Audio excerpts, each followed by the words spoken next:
sanayin natin uminom ng tubig.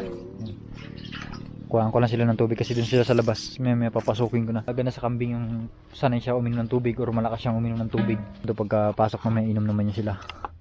Pinapalitan ko to para hindi siya contaminated. Sa mga kambing, kung hindi siya mahilig mag-inom yung kambing natin ng tubig, mayroon diyang paraan, molasses saka asin, pangpalakas mag-inom ng tubig. Sa mga kambing kasi pagka nakatikim sila nun, hanap sila ng tubig, and then madali silang mauwaw kasi nga asin tsaka molasses. Kaya pag mayroon tayong ganun sa kulungan natin, natitikman-tikman nila yun, mahanap sila ng tubig. Kaya kung hindi sanay uminom sa tubig yung kambing, lagyan natin ng ganun sa kulungan para hanap-hanap sila ng tubig.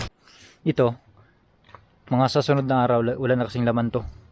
Lagyan ko ulit ito, molasses yan tsaka asin. Yan, meron yan dito sa taas yan. Tapos doon, pagka pumasok sila dito, titikman-tikman nila yan pag may laman ito. May mga butas kasi ito. Tapos dito yan nga, yung salt, garlic, bamboo. Kung wala namang molasses, pwede ring asin, pero mas maganda pag may molasses. Lagyan natin yung molasses tsaka asin kasi pagka nasanay silang tumikim-tikim, pagpagana nila yan, tapos hanap sila ng tubig, mauwaw. Maganda rin talaga sa kambing na yung sanay uminom ng tubig kasi balance siya eh. Palagi talagang uminom ng tubig kasi yung mga kambing dito sa bahay, talagang matatakaw sa tubig yun. Pagpasok dito mamaya, hanap naman yan. Pag bitaw sila sa labas, pupunta dun sila sa bahay, dun sila umiinom.